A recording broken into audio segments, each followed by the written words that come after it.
Hello my friends, welcome to comics हमारे comics प्यारी प्यारी कॉमिक्स चैनल। और आज हम आपके सामने पेश कर रहे हैं सुपर कमांडो ध्रुव की एक शानदार कॉमिक जंग। चैनल पर फर्स्ट टाइम आया, चैनल को सब्सक्राइब कीजिए ऐसी औसम कॉमिक्सों के लिए। ये जंग है। जब इससे पहले ध्रुव शक्ति कॉमिक्स आई थी जो हमारे चैनल में सुपर कमांडो ध्रुव की प्लेलिस्ट में कॉमिक्स और शक्ति कॉमिक्स की प्लेलिस्ट में अपलोडेड है। नहीं पढ़ी है तो वहाँ जाके पढ़ सकते हैं। उसमें ध्रुव की जो गैजेट्स में बदलाव हुआ था जो श्वेता ने किया था, अब वही बदलाव के साथ ये पहली कॉमिक शुरू होती है जिसमें अब सुपर कमांडो ध्रुव करेगा जंग। तो शुरू करते हैं शानदार कॉमिक्स। ये देख सकते हैं कवर पृष्ठ, जंग, ध्रुव, नक्षत्र, सुपर कमांडो ध्रुव इस विशेषांक के साथ एक टैटू मुफ्त। दुश्मन को मारने के लिए हथियार चलाना तो लाखों को आता है, लेकिन खास निशाने को नष्ट करने के लिए खास हथियार बनाना कुछ चुनिंदा हाथों के बस की बात है। जुर्म की राष्ट्रीय और अंतर्राष्ट्रीय दुनिया के खास निशाने पर कई 6 सालों से कुछ लोग विद्यमान हैं, नागराज, डोगा, स्टील, तिरंगा और अब शक्ति। लेकिन जो दो कांटे जुर्म और आतंकवाद की छाती में काफ़ी गहरे धसे हुए हैं वे हैं नागराज और सुपर कमांडो ध्रुव। और आज इनमें से एक कांटा निकलने वाला है, क्योंकि एक खास दिमाग, एक जोड़ी हाथों ने आज वह हथियार बना लिया है जो सुपर कमांडो ध्रुव का नामो निशान तक मिटा सकता है। और उसे चलाने की जरूरत नहीं है, वह खुद चलता है। यह खुद चलता है। नक्षत्र हर चीज़ में तुझसे बढ़कर है ध्रुव, दिमाग में और ताकत में, कौशल में। और तेरी मेरी उम्र भी तुझसे ज़्यादा लंबी है, क्योंकि कुछ ही पलों में तेरी ज़िंदगी और मौत के बीच जो फासला है वह अब कई सालों का था वह सिमट कर एक पल का रह जाएगा। लेकिन नक्षत्र जिएगा और बाकी की ज़िंदगी तेरी हस्ती मिटने की खुशी मनाने में बिताएगा। आज खत्म हुआ मेरा इंतजार जिसमें एक एक पल के लिए युग की तरह बीता है, खत्म हो जाएगा तू, आज जीत गया नक्षत्र। यह जंग। कहते हैं खोजने से तो भगवान ही मिल जाते हैं, चाहो तो शैतान भी। और इस बार खोजने की लंबी खोज क्या खत्म हुई थी राजनगर से लगभग 55 किलोमीटर दूर सीसपुर शहर में लगे रोहिणी सर्कस पर। मशहूर था जो सिर्फ एक महान कुड़ी कलाकार नक्षत्र के कारण जो अपने कारनामे दिखाता था, मौत की भी पीछे सीटों पर दुबक जाती थी। ऐसे कारनामे जो ना पहले किसी ने कभी सोचे, ना जहमत उठाई, ना करने की हिम्मत दिखाई। सर्कस जगत में ध्रुव के बाद ये पहली बार हो रहा है कि सर्कस शो किसी एक कलाकार के दम पर हाउसफुल हो रहे हैं, क्योंकि इस कलाकार नक्षत्र का पालन पोषण भी संयोगवश ध्रुव की तरह हुआ है, इसलिए है भी उसी की तरह हर फन में माहिर है। वैसे तो एक गोल्ड मेडलिस्ट विद्यार्थी भी रह चुका है, पर सर्कस में हुए एक हादसे में अपने पिता के अपंग हो जाने के बाद अपने आप ही सर्कस में शो दिखाने के लिए मजबूर हो गया। लेकिन उसने अपने पिता और उनके व्यवसाय से बहुत प्यार है, और दूसरा सर्कस में नए नए कमाल दिखाने से बरसों से ऐसे ही किसी शख्स को ढूंढने के भटक रहा था जिससे वे अपने हथियार बना सकूँ जो ध्रुव को काट सके। और यह नक्षत्र ध्रुव की काट है, संपूर्ण काट। इसलिए मैंने मुंह मांगे दावों पर सर्कस को खरीद लिया और मैं इस लड़के नक्षत्र को और इसके बाप की ज़िंदगी को मेरी सील लग गया है। ध्रुव ने मेरे ग्लोब सर्कस को ब्लैक लिस्ट करके उसको तबाह करने के साथ साथ मुझे भी हाई वोल्टेज का करंट लगाकर हमेशा के लिए अपाहिज बना दिया था।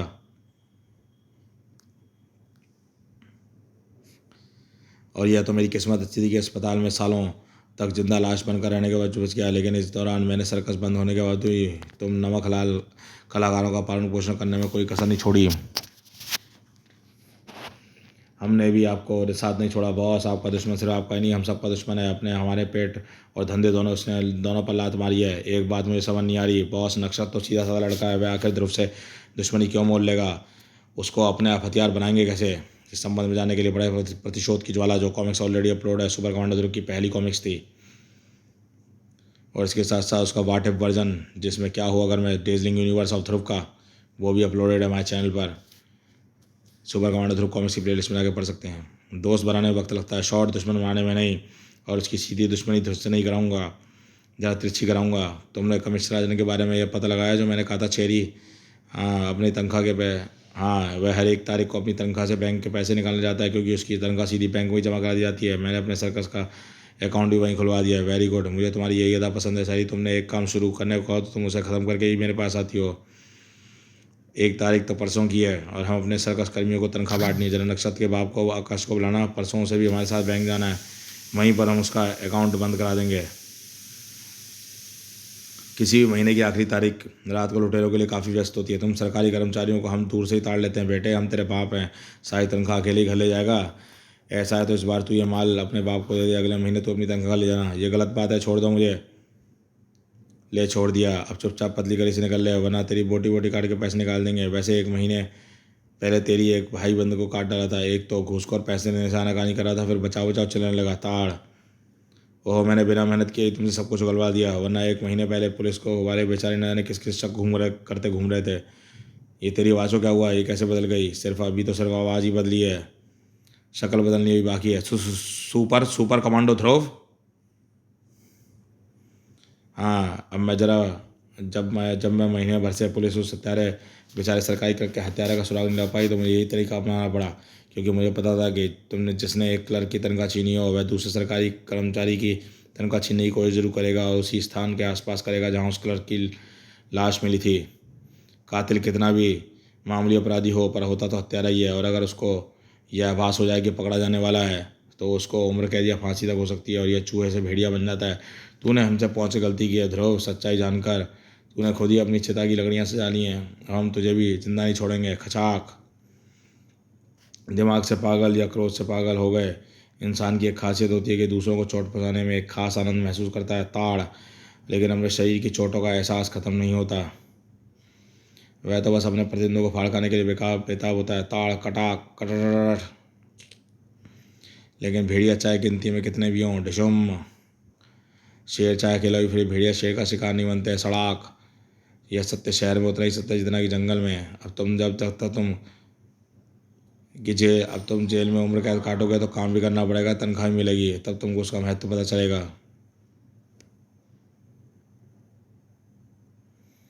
तारीखों की 1 तारीख को बैंक में काफ़ी भीड़ भाड़ रहती है। कई कंपनी वाले हर तारीख अपनी कर्मचारी को तनख्वाह बांटते हैं। कई लोग अपनी तनख्वाह बैंक से निकाल लेते हैं। शीशपुर में तो कोई बैंक था ही नहीं आकाश, इसलिए हमने राजनगर में अपना अकाउंट खुलवा दिया।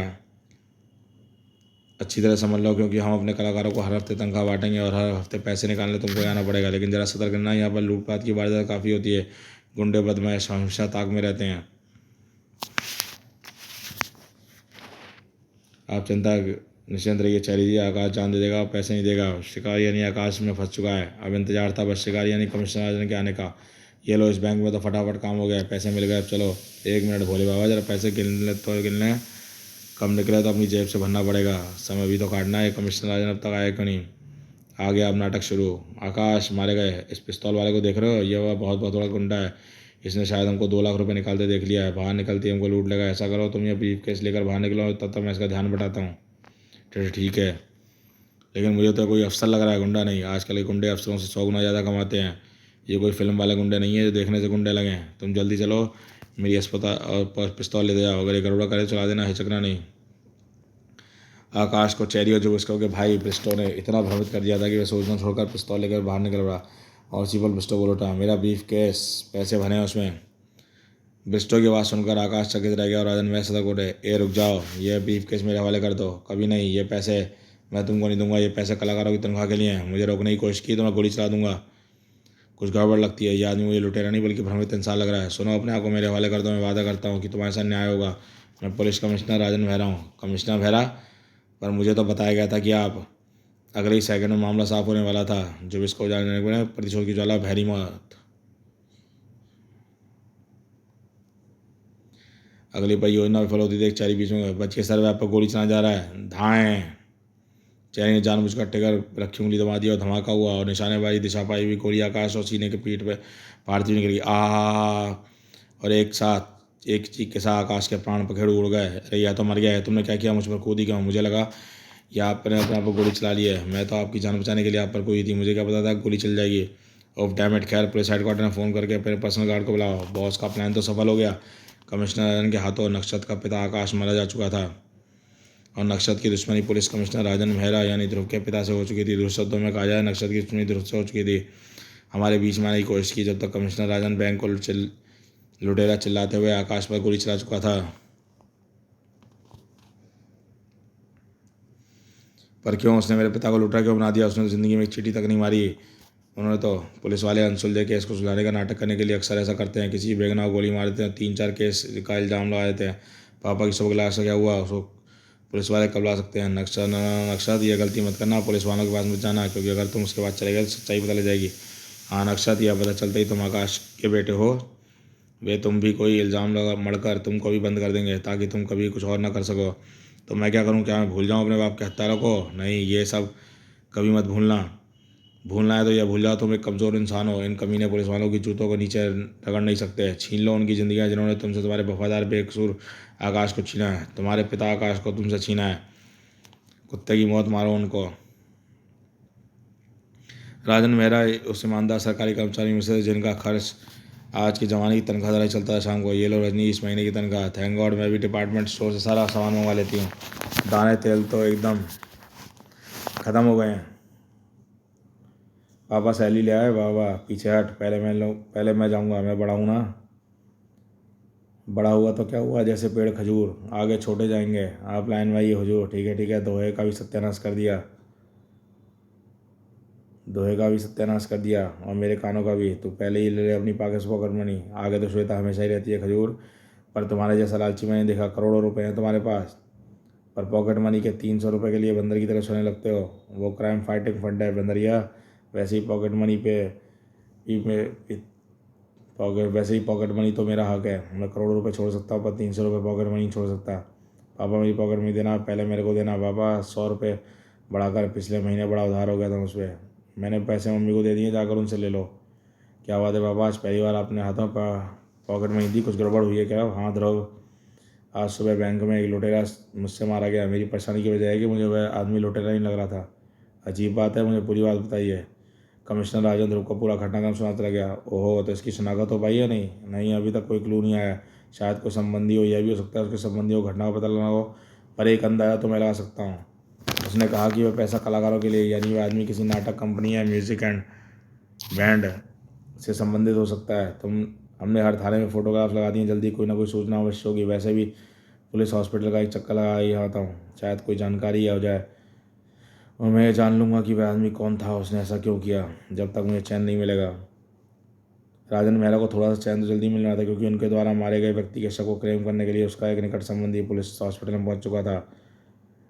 यह काम पुलिस वालों को बिना बताए करने वाला था। तेरी जिद के सामने हम हार गए। यही मुर्दाघर में रखी है तेरे पिताजी की लाश। ध्यान रखना, तुमको लाश एकदम चुपचाप लानी है, वरना अगर तुम पूछताछ के लिए पकड़ ले गए तो तुम्हारे साथ साथ हम भी मारे जाएंगे। घबराओ मत, मैं इस काम के लिए तैयार हूँ। मुझे कोई नहीं पकड़ पाएगा। सामने के रास्ते से जाऊँगा तो मेटल डिटेक्टर लगे गेट से घुसना पड़ेगा। तलाशी यहीं पर ही कोई और रास्ता है, शायद कोई खुली खिड़की मिल जाए। जल्दी नक्षत्र को अपने मतलब की जगह मिल गई। यह अस्पताल का लॉन्ड्री रूम है। एक सफाई कर्मचारी बुनाई चल ले रहा है। इसके कमरे में रख भी रहा होगा। यहीं से अंदर घुसना है।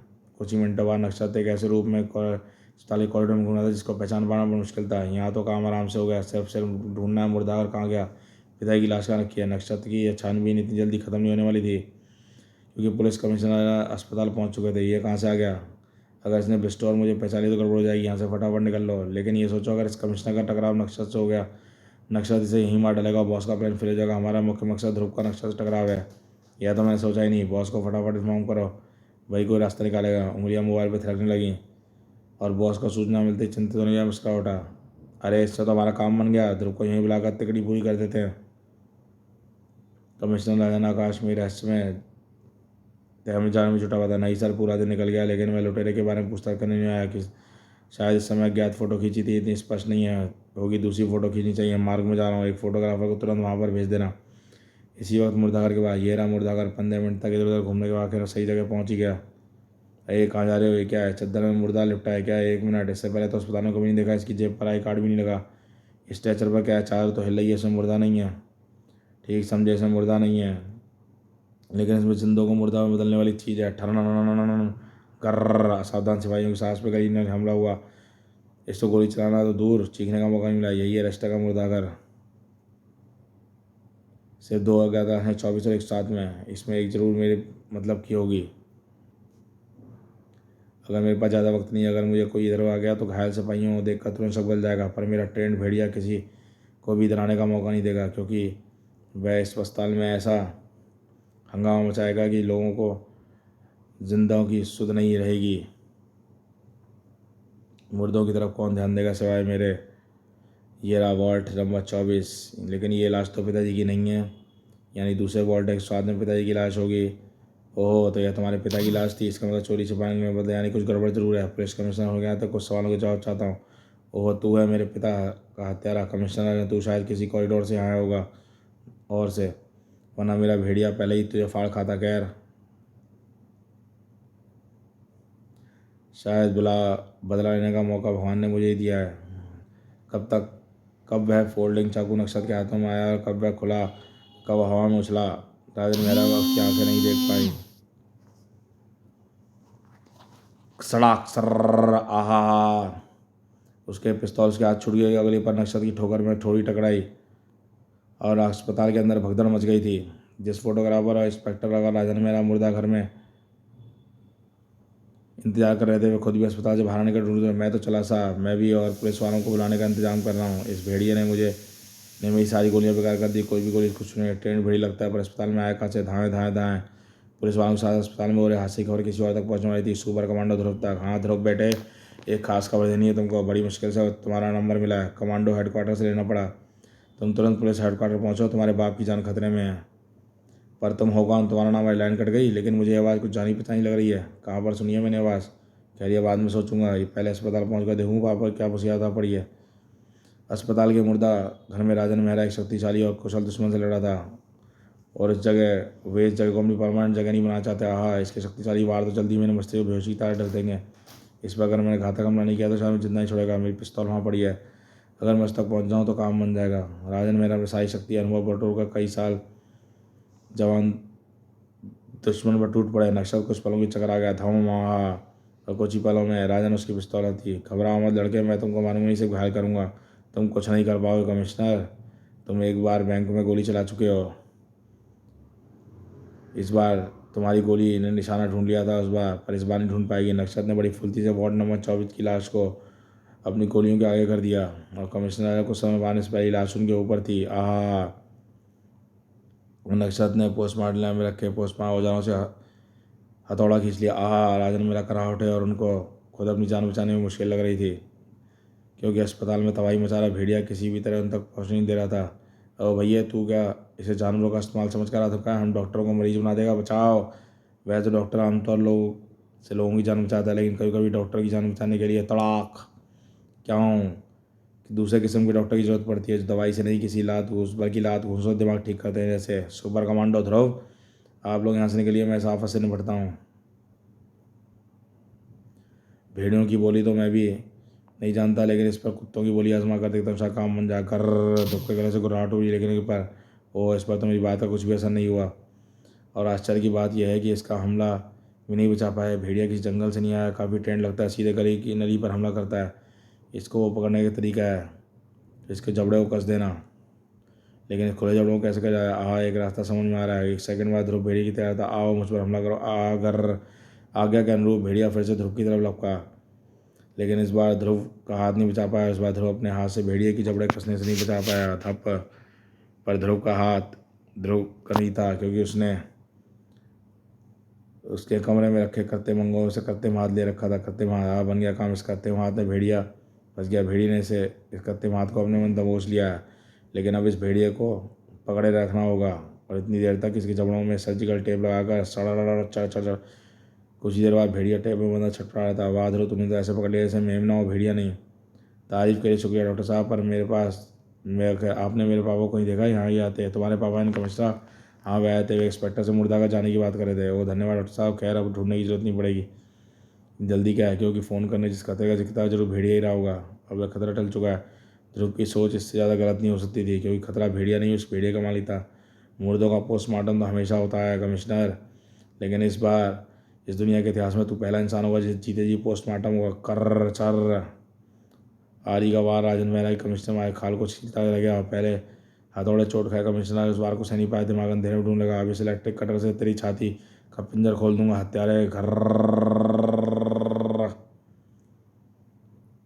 और उससे पहले मैं तेरी खोपड़ी खोल दूंगा। कमीने, तूने मेरे पापा को घायल करके अपनी मौत को ललकारा है। हाँ तो तू क्या मुझे मौत देगा? ध्रुव, तुझे तो मौत देने का एक्सपीरियंस ही नहीं है कि तूने आज तक किसी को नहीं मारा। चकित मत हो। तू मेरे बारे में चाहे जानने पर मैं तेरे बारे में सब कुछ पता लगा रहा हूँ, क्योंकि मुझे पता है कि अपने हत्यारे बाप को ख़त्म करने की राह में तू रोड़े जरूर उठकाएगा। इतनी फुर्ती, इतना तेज आवाज़, इसमें तो भेड़िए जैसी फुर्ती है। कहीं यही तो उस भेड़िए को यहाँ नहीं लाया था। धड़ाक। यह ज़रूर उसी आदमी का संबंधी होगा जो पापा के हाथों बैंक में मारा गया था, क्योंकि पापा उसी के बाद पतलाने अस्पताल में थे। कैलाश भी मुर्दा घर में। ये लड़का पापा को अपने संबंधी का हत्यारा ठहरा कर बदला लेने की कोशिश कर रहा है। सच्चाई समझानी होगी। यह काम इसको काबू करने के बाद किया सकता है। कड़ाक। द्वंद्व युद्ध की लगभग हर कला में माहिर दो योद्धा आपस में टकराए थे। दोनों के अंदर दूसरे का वार पहले से ताड़ लेने की क्षमता थी और उसे बचाकर अपने वार बचाने की काबिलियत भी। यह लड़का हर चीज़ को मेरे बराबर लगाता है, मेरे बराबर ताकत में, फुर्ती में, कौशल में। लेकिन देखते हैं ये मेरे दिमाग मेरी बराबरी कर सकता है नहीं। इसके लिए मुझे सिर्फ इसको अपनी तरफ खींचना होगा। साएँ। और यह काम मुश्किल नहीं होना चाहिए, क्योंकि यह मुझ पर हमला करने के लिए लपक लेगा। उसी पल वॉल्ट खाली कर दूंगा। हाँ, यह वॉल्ट से टकरा कर आगे की तरफ गिरेगा और मैं इसे गिरने की दिशा में इस वॉल्ट को गिराकर वॉल्ट को बंद कर दूंगा। घर। और ये जब अंदर से लात लगाकर वॉल्ट को खोलने की कोशिश करेगा, तब तक मैं वॉल्ट को फिर से गिरा दूंगा, बंद कर दूंगा। वॉल्ट के अंदर का शून्य से भी कम तापमान इसको 5 मिनट में बेहोशी की दुनिया में पहुंचा देगा। तब तो ध्रुव की नज़र पोस्टमार्टम स्लैब पर बेहोश पड़े राजन महल पर पड़ी। पापा बेहोश हैं और घायल भी हैं। वार्ड नंबर 24 पर एक नज़र अंदर गड़ाए हुए ध्रुव अपने पापा की लाश की तरफ लगा। ये तो घायल है, डॉक्टर को बुलाना होगा। पर मैं डॉक्टर को बुलाने तब तक नहीं जा सकता जब तक 5 मिनट गुजर जाए, वॉल्ट में बंद हुआ लड़का बेहोश ना हो जाए। वरना हो सकता है यहाँ से बाहर निकल जाए और बाहर निकलने को पापा को नुकसान पहुँचाए। पर समय धीरे धीरे गुजरता गया। नक्षत्र वॉल्ट से बाहर नहीं आया। 5 मिनट से ज़्यादा गुजर चुके हैं। अब यह लड़का बेहोश हो चुका है। वॉल्ट खोलकर अंदर देखने का वक्त आ गया, क्योंकि मुझे डॉक्टर को बुलाने जाना होगा। ध्रुव बड़ी तेज़ी से दरवाजे की तरफ लपका, लेकिन मैं पहुंच नहीं सका। ऐसा महसूस हुआ मानो पूरी फॉल सीलिंग उसके सिर पर आ गिरी हो। धड़ाम पड़ाक धड़ाक तड़ाक तड़ाक। फॉल सीलिंग छत के नीचे कृत्रिम शीटों की लगाई शीट जो एयर कंडीशनरों के डक्ट वगैरह छिपाने के काम आती है। नक्षत्र आया हो चुका था। तू ना ताकत में मेरी बराबरी कर सकता है, ना ध्रुव, ना ही अकल में, क्योंकि तू ध्रुव है, मैं नक्षत्र। तुम्हें जानता था तू मेरे सामने बाहर निकलने नहीं देगा। इसलिए मैंने वॉल्ट के पीछे लगे कूलिंग स्क्वायर्स को तोड़कर एयर कंडीशनर की टट के रास्ते डक्ट और फॉल सीलिंग को तोड़कर बाहर आ गया और तू वॉल्ट के मुंह को ही देखता रह गया। पहले वार ने ध्रुव को काफ़ी हद तक असंतुलित कर दिया। दूसरे वार ने दिमाग को कुछ पलों के लिए अंधेरे में डुबो दिया। अब मैं क्या करूं? मेरे पास कुछ ही पलों का वक्त है, क्योंकि ध्रुव को समझने में इतना समय लगेगा कि इतने कम समय में कमिश्नर को राजन ख़त्म करने के लिए पुलिस की लाश ले जाने और दोनों काम एक साथ नहीं कर सकता। क्या करूं मैं? एक काम करता हूं तो दूसरा काम शायद हमेशा के लिए छूट जाएगा। एक रास्ता है जिसने कमिश्नर राजन भी मारा जाएगा और मुझे पिताजी की लाश मिल जाएगी। दोनों का अंतिम संस्कार भी एक साथ ही हो जाएगा। नक्षत्र के विलक्षण दिमाग ने कुटिल योजना को जन्म दे दिया था। कुछ सेकंडों बाद ध्रुव अपने आप को संभाला। अरे कमरा खाली है ना? वह क्या नाम है? नक्षत्र नजर आ रहा है? नहीं पापा, कहाँ गए दोनों? ध्रुव तेजी से बाहर की तरफ लपका। सुनिए इंस्पेक्टर, अपने पापा को यानी कमिश्नर साहब को कहीं देखा है? नहीं, वे इधर तो नहीं है। पिछले 10 मिनट से तो मैं यहीं पर बैठा हूँ। ध्रुव अस्पताल के हर द्वार पर खड़े छतरी से पूछ रहा था। बाहर जाने के बाकी सारे रास्ते चेक कराया हूँ, पर यहाँ से कोई बाहर नहीं गया। इस बात की संभावना बहुत कम है कि नक्षत्र या तो पापा मेन डोर से बाहर गए होंगे, यानी अभी तक वे अंदर ही हैं। ध्रुव अपनी ऊर्जा व्यक्त कर रहा था, क्योंकि नक्षत्र कमिश्नर राजा को दूसरे रास्ते बाहर गया था। मजबूत केबल है, 2-2 वजन का शरीर संभाल लिया, लेकिन अब मुझे कोई नहीं रोक सकता। लेकिन अब मैंने ध्रुव से सीधी दुश्मनी बोल ली है और मैं इसको ख़त्म करे बगैर काम नहीं कर सकता। मुझे अपनी तैयारी पूरी करनी होगी। रात धीरे धीरे गुजरती गई, लेकिन पुलिस कमिश्नर का पता नहीं चला। हमने पूरे शहर में रेड अलर्ट घोषित कर दिया है। बाहर जाने के रास्ते सील कर दिए हैं। अब कम से कम लड़का नक्षत्र कमिश्नर साहब को शहर से बाहर नहीं ले सकता। लेकिन वह पापा को क्यों ले गया? अगर उससे बदला लेना ही था तो उसको वहीं पर भगवान न करे ख़त्म कर सकता था। पर इससे पहले महत्वपूर्ण सवाल है, पापा इस वक्त कहाँ पर हैं? कमिश्नर राजन अब राजनगर की सीमा पे था। तुम लोगों ने इस पर गाड़ी अस्पताल के सामने हटाकर दूर क्यों खड़ी कर दी थी? जानते हो तुमको ढूंढने में कितनी थोड़ा सा भी समय मुझे और रुकना पड़ता, शायद पकड़ा जाता। हम उसी कमिश्नर की नज़रों से बचने के लिए भगाए थे। वे हमको पहचान लेता तो हमारा भी तुम्हारे पिता जैसा हाल करता। वह तुमने अपने पिता की लाश की बजाय इसको क्यों उठा लाया? वह भी जिंदा है, इतनी मेहनत क्यों की? एक बार से 2 शिकार करने के लिए मुझे यहीं उतार दो। यहीं पर क्यों? क्योंकि इसको लेकर शहर से बाहर नहीं जा सकते और अब इसके हर रास्ते की नाकाबंदी हो चुकी है। वैसे भी यह मुझे यहीं तक आना था। अब तो मोबाइल फ़ोन और ध्रुव का नंबर मुझे देकर जाओ और रोनी संकट में जाकर मेरा इंतजार करना। कमिश्नर की लाश के बदले पिताजी के शव का सौदा करके सुबह ही वापस आऊँगा। नक्षत्र के तेवर देखकर कोई उसकी योजना पूछने का साहस नहीं कर रहा था, लेकिन नक्षत्र की इस योजना पक्ष में नहीं थे। अब क्या करें? अगर इसने पहले ही ध्रुव को मारने से पहले कमिश्नर को मार दिया तो हमारा किया धरा चौपट हो जाएगा। उसने हमारा मोबाइल भी लिया, वरना बॉस से पूछ ले तब क्या होगा? यहाँ रुके तो पुलिस वाले हमको उसके साथ साथ हमको भी ना पकड़ लें। अब एक ही रास्ता है, बॉस के पास जाकर पूछते हैं क्या करें। ब्रिस्टो और चेरी को यह पता नहीं चल रहा था कि क्या करें, लेकिन ध्रुव को ये जरूर पता चल रहा था उसको क्या करना है। चिंता मत करो मम्मी पापा को कुछ नहीं होगा, वे सही सलामत वापस आ जाएंगे। कैसी पुलिस फोर्स है, उनकी नाक के नीचे कमिश्नर को उठा ले गया, उसको ढूंढना तक नहीं पाया। वैसे तो मैं भी उसे रोक नहीं पाया मम्मी, एक तो हमारा सामना बहुत चालाक इंसान से है, दूसरा मैंने सोचा नहीं था कि वो पापा को ले जाएगा। मैं तो समझा था पिता की लाश। ओहो फ़ोन ज़रूर पापा की खबर होगी, मैं देखता हूँ। हेलो ध्रुव यार, तुम्हारा बाप मेरे पास है। ध्रुव नक्षत्र हाँ, और अगर तुम उसे वापस लाना चाहते हो तो तुमको पिता की लाश लेकर आना होगा अकेले।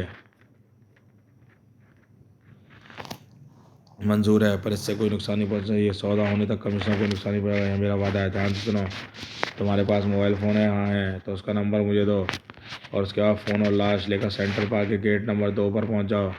इसी बार रोनी से तुम लोग मूर्ख हो, इतनी सी बात पूछने चले जाते हो। अब तुम यहीं रुको। बिस्टो और चेरी का शॉट। वापस जाकर नक्षत्र पर नजर रखो, नक्षत्र की हर संभव मत करना दूर से, पर उसे ध्रुव को ख़त्म करने से पहले कमिश्नर को ख़त्म मत करने देना। अब जाओ, देर मत करो। देर से तो कोई करना नहीं चाहता क्योंकि दाव पर बहुत कुछ लगा था। नक्षत्र के पिता की लाश पुलिस अधिकारियों को समझाना पड़ेगा, वे तो खुद को इस साल लेने को तैयार नहीं थे मुझे सौंपने के लिए, क्योंकि उस नक्षत्र की पुलिस प्रॉपर्टी है। खैर अब देखते हैं नक्षत्र क्या चाहता है। वैसे तो उसके कहे मुताबिक लाश को खुली गाड़ी में लेके जाना हो ताकि वह देख सके अकेला आया हूँ। वह दुश्मन का भी चला के अब जो वह मुझे कोई प्लान बनाने का ना समय देना चाहता है ना मौका। खैर अब जो करना है मुझे करना है, क्योंकि अगर मेरे साथ कोई जा रहा है सिर्फ एक लाश।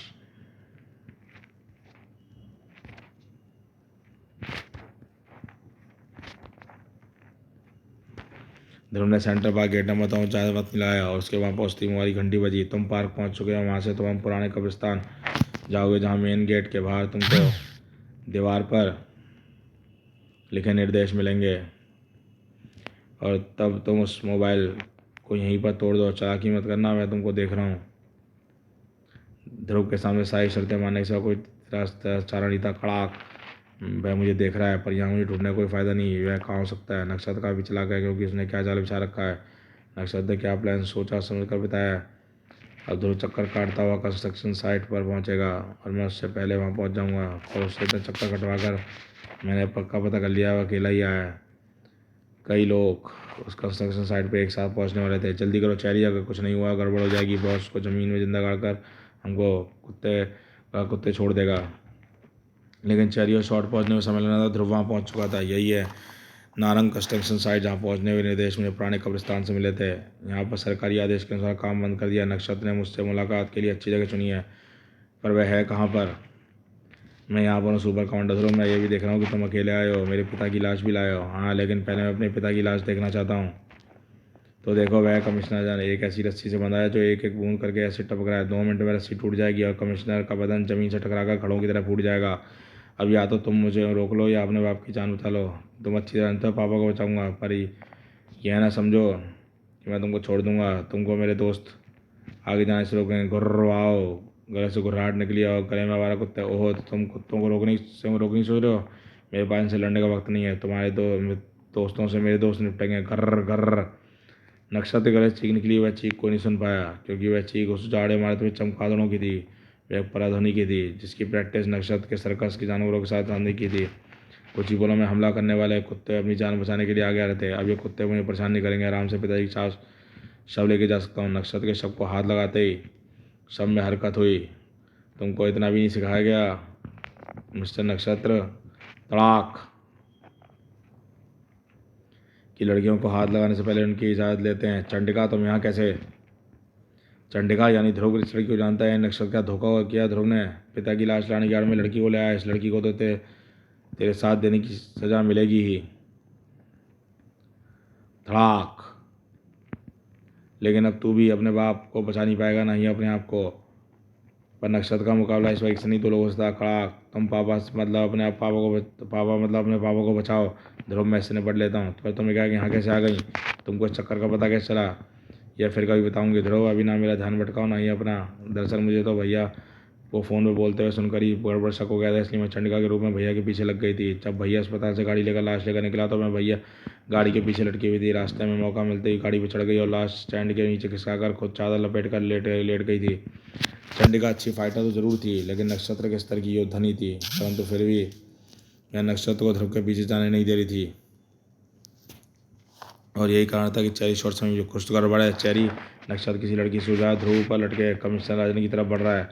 हमको नक्षत्र की मदद करनी नहीं होगी, तुम जाकर लड़की को रोको। नक्षत्र को ध्रुव जा सके, मैं यहीं डॉटकन से दोनों को कवर किए रहूँगा, पर जाने से पहले अपना चेहरा ढकना मत भूलना। कमिश्नर अगर होश में हुआ तुमको पहचान लेगा। नक्षत्र अपनी लाख कोशिशों के बावजूद भी ध्रुव के पीछे नहीं जा पाता। ये लड़की मुझे ध्रुव तक जाने नहीं दे रही। अब मुझे ध्रुव कमिश्नर को बचा लेगा, ध्रुव को रोकना होगा। नक्षत्र के गले से एक बार फिर बेआवाज़ निकली और कुत्तों को झुंडा छोड़ चमगादड़ों की टोली ध्रुव पर टूट पड़ी। कमिश्नर राजन तक लगभग पहुंच चुका। ध्रुव एक बार फिर नीचे फिसल गया और साथ ही साथ नक्षत्र भी ध्रुव की जान बचाने के लिए आया। अरे तुम कौन? तुम कमिश्नर और ध्रुव को खत्म करने का प्रण पूरा कर। नक्षत्र, इस लड़की से मैंने बढ़ लूँगी। यह दरे या तो चेरी, अच्छा हुआ ये मेरी बात न मानकर वापस आ गई, वरना गड़बड़ हो जाती। नक्षत्र ध्रुव के पीछे जाने के लिए कदम बढ़ा रहा था और उधर ध्रुव चमगादड़ों से निपटने में व्यस्त था। चमगादड़ तेज रोशनी सहन नहीं कर पाते, इसलिए इनको सिग्नल फेयर का प्रयोग करके भगाया जा सकता है। एक बार ये मुझे तंग करना छोड़ देना, पापा को बचाने जा सकता हूँ। नहीं ध्रुव, अगर तू कहीं जाएगा तो शिवमराज के दरबार में। 2 मिनटों का समय पूरा होने में कुछ सेकंड शेष थे और रस्सी लगभग गल चुकी थी। अब किसी पर कमिश्नर की ज़मीन से मिलने के लिए बढ़ सकता था। ध्रुव की पाउच में सिग्नल फेयर के अलावा और भी कई तरह की चीज़ें मौजूद रहती हैं और ध्रुव अभी बीच में लटका हुआ था। तड़ाक!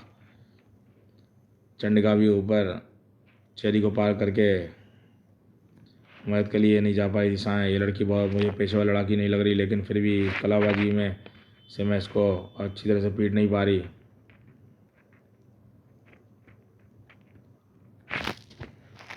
वजह से यह मुझ पर वार की जा रही है। जरूर कोई पेशेवर कलाबाज है, जिम्नास्टो जैसे बदन को तोड़ मोड़ कर रही है। इसका ध्यान बटाना होगा। सड़ाक! और यह काम मेढक करेगा। यहाँ कहाँ भागता है फुदकू। चेरी मेढक की तरह चंडिका हंस देगा और चेरी नगली पल चंडिका लपकते हुई मेढक उसके टॉप के अंदर गिरा दिया। अरे ये क्या, यह मेढक तो चेरी का खूंखार जानवरों से पाला रात दिन पड़ता है, लेकिन कपड़े के अंदर घुसे मेढक से कभी सामना नहीं हुआ था। मेंढक की सराहना चेरी का ध्यान अपने खींच लिया, लेकिन चंडिका ने उसे जमीन पर पटकने में एक सेकंड व्यर्थ नहीं किया। अब बताइए सब क्या चक्कर है? किसकी है विलास की जिसे ले जाने के लिए तुम बेताब और ढिशुम यह दृश्य देख रही थी? एक चौकुटी। ओ ये लड़की चेरी का मास्क उतारने से रोकना होगा, डॉट गन का इस्तेमाल करना होगा। बॉन्ड का चेला शॉट 100 गज की दूरी से एक सिक्के को अपना निशाना बना सकता था। इंसानी गर्दन उस सिक्के से बहुत बड़ी चीज़ थी। यह क्या घप्पा! यह एक डॉट है, इसका मेरा दिमाग चकरा रहा है। यह डॉट तुझ पर चलाएगी ताकि इसे तुरंत निकाल कर तूने इसे तुरंत निकाल दिया, इसलिए तू बेहोश तो नहीं होगी, लेकिन शिथिल हो जाएगी। तुझे बेहोश करने का काम कर सकूँ। बॉन्ड के बारे में जानने के लिए प्रतिशोध की ज्वाला। चेरी के अगले वार ने चंडिका के अंधेरे में डूबते दिमाग को बेहोशी की तरफ एक कदम ढकेल दिया। तड़ाक! और साथ ही साथ चेरी की नज़र खुली वैन के पीछे पड़ गई। ये कुत्ते वैन के तरफ के लोग रख रहे हैं। इसी को राट से ऐसा लगता है इसके मतलब कुछ खाने की चीज़ मिल गई है। वैन के पीछे कुत्तों को उड़ाने का मतलब क्या हूँ? यह तो नक्षत्र, आए तो आकाश की लाश है। नक्षत्र तुम्हारे पिता की लाश यहाँ पर है, जल्दी आओ, मैं इसे गाड़ी में रख देता हूँ। तुम पिताजी की लाश लेकर यहाँ से निकल जाओ। मैं कमिश्नर को ख़त्म किए बगैर वापस नहीं जाऊँगा, वरना मेरे पिता की आत्मा मुझे कोसती रहेगी। समय धीरे धीरे बीता था। 3-4 बूंदें और राजन मेहरा की ज़िंदगी की डोर तोड़ने वाली थी।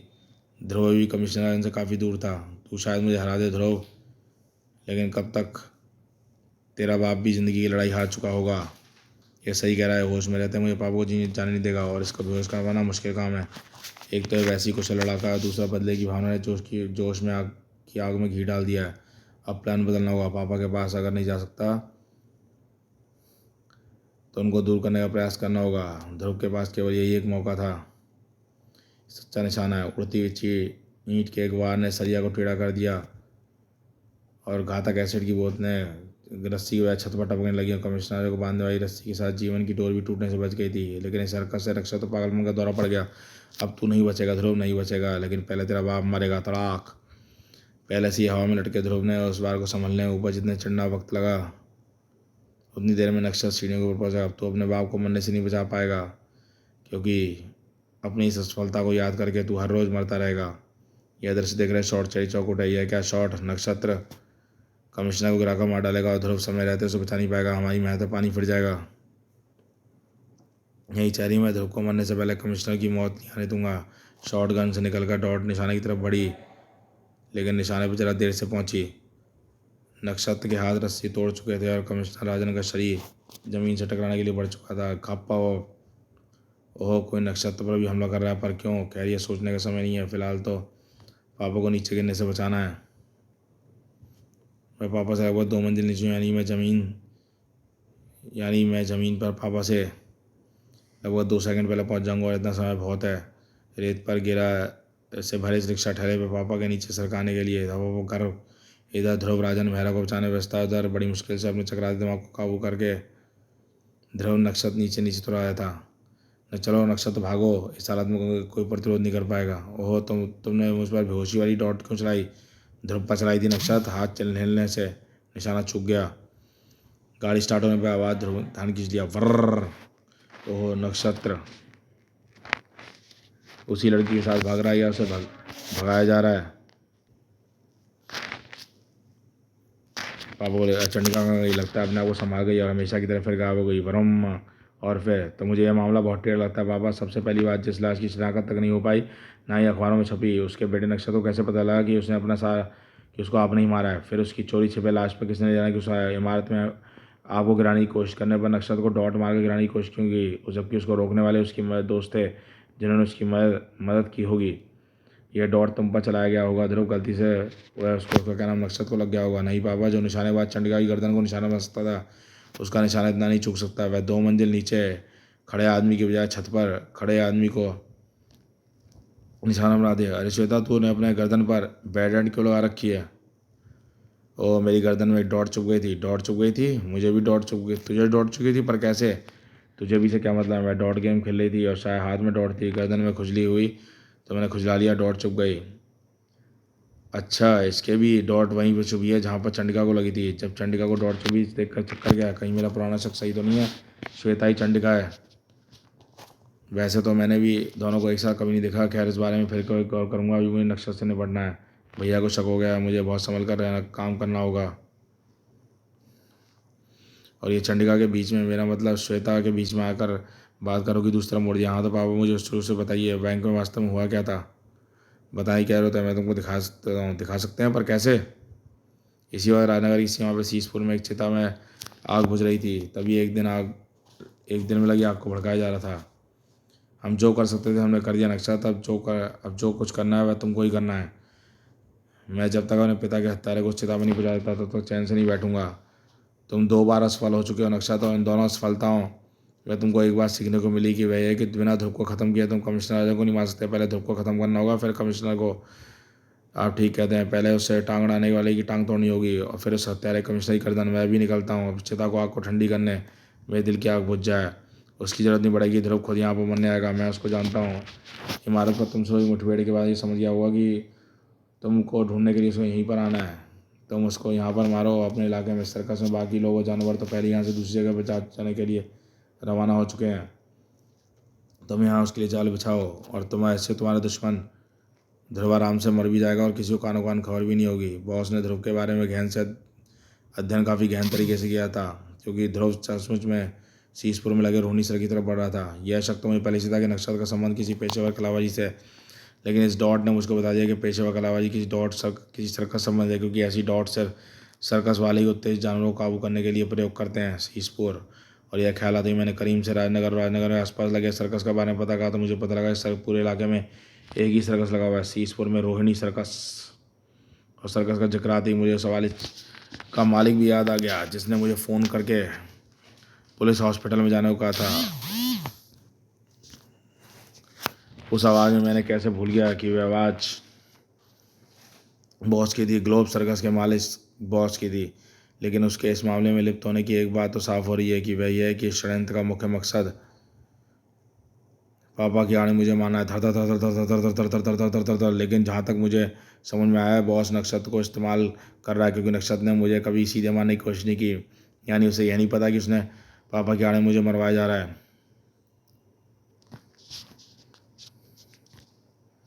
वैसे तो बॉस तो ग्लोब सर्कस में ही तेज करंट लगने से जिंदा लाश बन गया था। पुलिस वालों ने उसके हॉस्पिटल कस्टडी में कुछ सालों तक रखा। फिर अदालत ने उस दयनीय हालत को मद्देनजर रखते हुए उसकी बाकी सज़ा माफ़ करके छूट दिया था, और उसका माफ़ की सज़ा फ़ायदा बॉस ने इस तरह उठाया। यह रहा रोहिणी सर्कस। लेकिन यहाँ से जा चुका है। ना तो जानवरों के पिंजरे हैं, ना ही बड़ा तंबू, सिर्फ एक छोटे छोटे तंबू हैं। क्या बॉस और नक्षत्र मेरे यहाँ पहुंचने की आशंका से भयभीत होकर भाग खड़े हुए। खैर, इस सवाल का जवाब तो अंदर ही जाके मिल सकता है। ची चर खर्र। सर्कस के बने तंबुओं के अंदर सन्नाटा छाया था। यहाँ तो किसी के आहट नहीं मिल रही। शायद ये लोग यहाँ से भाग गए हैं। कहीं नहीं भागे ध्रुव, भागे हैं ध्रुव। भाग कर तो तुम आए हो अपनी मौत के पास, बॉस नक्षत्र के साथ। मुझे आभास था कि तुमने मेरी ज़रूर मुलाकात होगी। अब मैं तुम्हारे सामने नक्षत्र को बताऊंगा तुम कैसे नक्षत्र का इस्तेमाल कर रहे हो अपने गंदे इरादे पूरा करने के लिए। क्लिक। बकवास कर रहा है तू, मेरा तुझसे क्या मतलब? और ये तुझे बरगाने की कोशिश कर रहा है नक्षत्र। इससे पहले कि ये बकवास करे, ख़त्म कर दो इसे। बॉस का इशारा पाते ही नक्षत्र के पास चाकू उसकी तरफ लपके। हाँ, माना तुम निशानेबाज हो नक्षत्र, लेकिन मैं भी एक मानव व बच सकने वाला हूँ। लेकिन ध्रुव ने अपनी तारीफ जल्दी कर दी। वो चाकू पैनलों के गोलों से टकरा कर आपस में तरफ आ रहे हैं। इन गोलों के पीछे भी स्पेन लगे हुए हैं। इस बार मुझे इनसे बचना होगा। मैं ठन ठन ठनाक। ध्रुव एक बार फिर बचा तो सही, लेकिन फिर गोलों से टकरा कर ध्रुव की तरफ लपक पड़े। ठड़ा ठड़ा ठड़ाक ठड़ाक। फिर नक्षत्र के हाथ छूट के कई बार चाकू छूट छूट कर उन चाकुओं के साथ शामिल हो गए। और देखते ही देखते ध्रुव चाकुओं उड़ते चाकुओं के कटे जाल में कैद था। ओह, ये चाकू तो हर बार बार गोलों से निकलकर मेरी उछल कर वापस आ रहे हैं, और इससे बचने के लिए मुझे अपना सारा ध्यान केंद्रित करना पड़ रहा है। मैं ज़्यादा देर इनसे बच नहीं पाऊंगा, क्योंकि हर टकरार के साथ चाकुओं की गति तीव्र हो रही है और हर बचाव के साथ मेरी एनर्जी कम होती जा रही है। सिर्फ बचने के काम भी चलेगा, काट भी ढूंढी हुई। नक्षत्र ने हर चाकू खास कोण पर साध कर चलाया है, और उसका था कि उसका निशाना बेबुनी, यानी हर चाकू की दिशा पहले ही निर्धारित है। अगर मैं चाकू को परिवर्तित कर दूं, चाहे बात बन जाए। अंदर ध्रुव बचने की जुगत लगा रहा था, और बाहर बॉस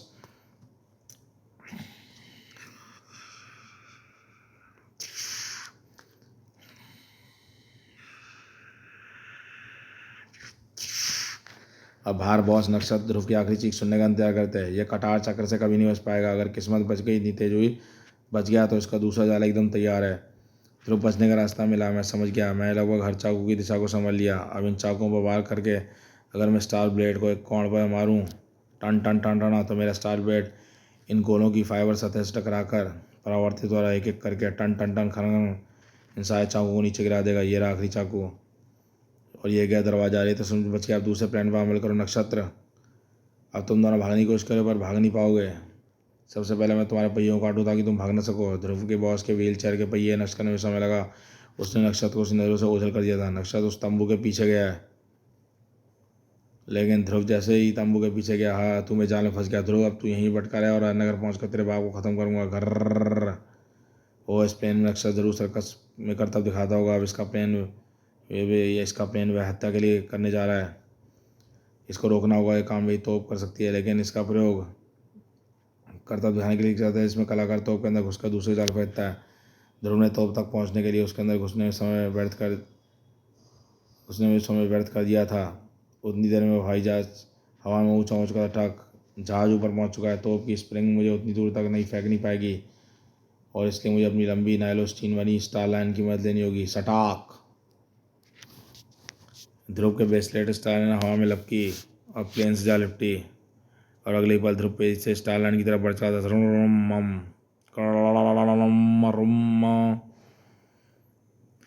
और कुछ ही देर में ध्रुव प्लेन के ऊपर था। आहा, मुझे इसी मौके का इंतजार था। ध्रुव, तेरे पिता के पीछे जाने की इच्छा तो बहाना मत थी। मैं जानता हूँ तू सर्कस में पीछे जरूर आएगा। यह तोप तेरी मदद के लिए ही यहाँ पर रखी गई थी। अब मैं उस प्लेन से ऊपर ले जा रहा हूँ। साथ ही साथ मैंने इस प्लेन में लगा टाइम बम का टाइमर भी चालू कर दिया है।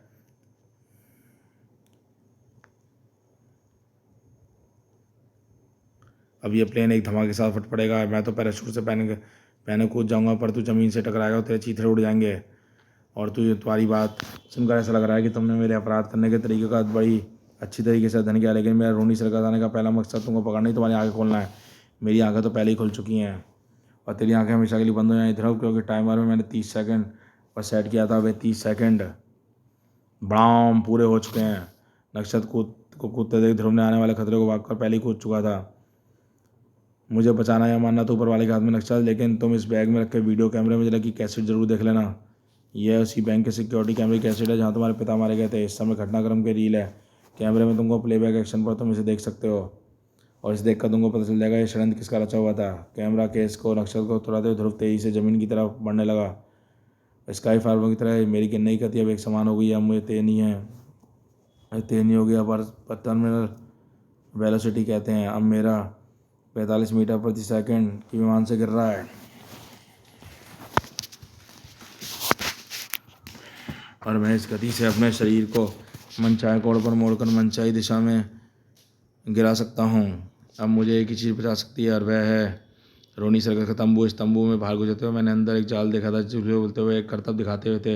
अब मुझे जाली बचा सकता है। तंबू की छत से तिरपाल टकराकर मेरी गर्दन टूट सकती है। इस तिरपाल का इस्तेमाल स्पीड ब्रेकर की तरह करना होगा। सर्र ध्रुव ब्रेसलेट स्टार बेट की तरह तिरपाल में छेद करने लगे जो लेटर पैड कागजों के ऊपर होते हैं।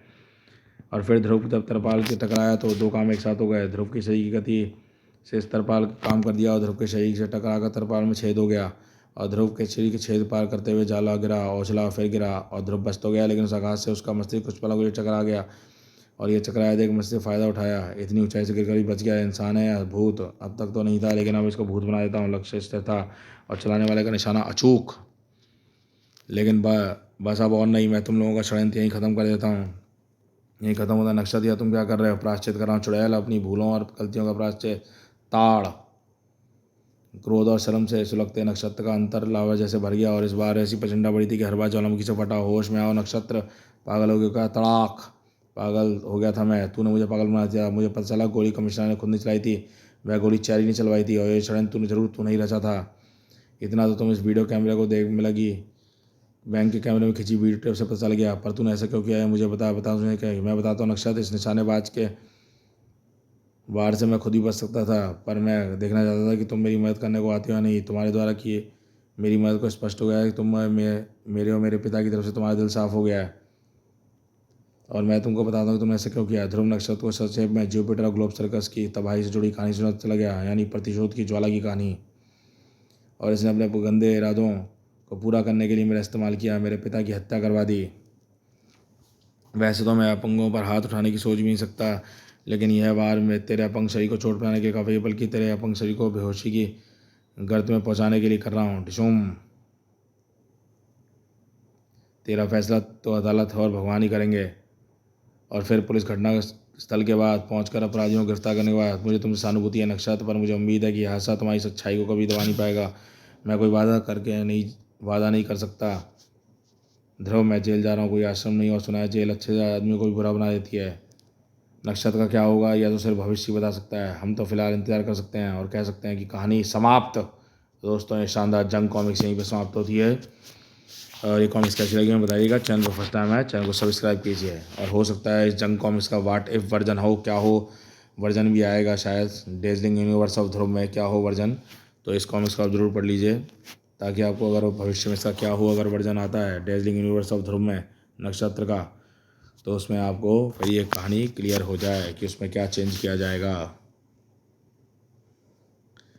Green page 65। हेलो दोस्तों, 14 नवंबर बाल दिवस बच्चों के पहले चाचा नेहरू जन्मदिन की बधाई। चाचा नेहरू देश के सदर उज्जवल भविष्य करदार नन नागरिकों को आदर्श व्यक्तित्व बनने की आज्ञा दी। ऐसा प्रेरणा दी कि हर बालक अपने व्यक्ति की चेता ध्रुव की अद्भुत कला प्रेरणा मानकर नक्षत्र ने सर्कस में महारत हासिल करके दुष्ट बलगार अपराध को गहन अंधकार में राह दिखा दी। एक उम्मीद भविष्य को बदलने वाले अब यहाँ पे षड्यंत्रकारी हो सकते हैं जो बुरी आदत चलवाकर शिक्षा बढ़वाने की कोशिश करें, परंतु यदि आप सुपर कमांडो ध्रुव के समान अपने इरादों पर अड़े रहेंगे तो आप भविष्य में ध्रुव तारे के समान पूरे ब्रह्मांड में अलग ही चमक से प्रकाशमान दिखा देंगे। प्रस्तुत कथा में विषय में अपने विचारों से अवगत कराएं।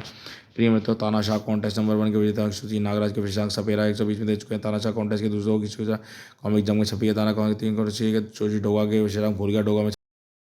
इसी विचांकन ने चर्चा है कोई भेड़िया को पसंद करने वाले हमारे बहुत से पाठकों ने पूछा कोई भेड़िया के लेखक का विस्तार से चित्र नाम जाए। हमारी जल्दबाजी में वो नाम छूट गए थे। चित्र इस विचांक के लेखक हैं तरुण कुमार भाई, सहयोग पवन, संजय गुप्ता, धीरज वर्मा, इंकिंग, राजेंद्र धोनी, सही कैलाग्राफी, तुलनाम Nagraj fan club. Nagraj fan के सभी 11 भेज चुके हैं। प्रिय पाठकों वर्ष 1999 के नए सदस्यों को नागराज फैन क्लब की सदस्यता 30 रुपये बढ़ाकर 70 रुपये कर दिए गए। नागराज फैन जो सदस्य 1999 के लिए रिन्यू कराना चाहते थे उनके लिए सदस्यता शुल्क 50 रुपये होगा। जो सदस्य अपने मित्र या रिश्तेदारों को सदस्यता देना चाहेंगे उनके लिए वार्षिक सदस्य शुल्क 50 रुपये होगा। वर्ष 1999 में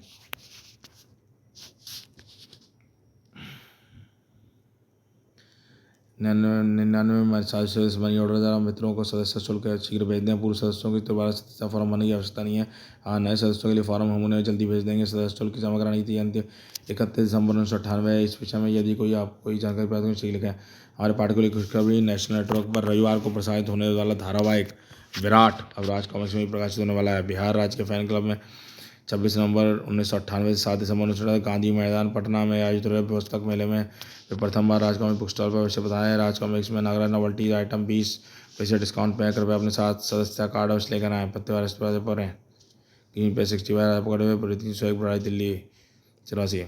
वैसे पुस्तक मेले में हम भी जाते रहते हैं, पर पहले के पुस्तक मेले तो बहुत ही अलग होते थे कि उस टाइम कॉमिक्स की भरमार होती थी।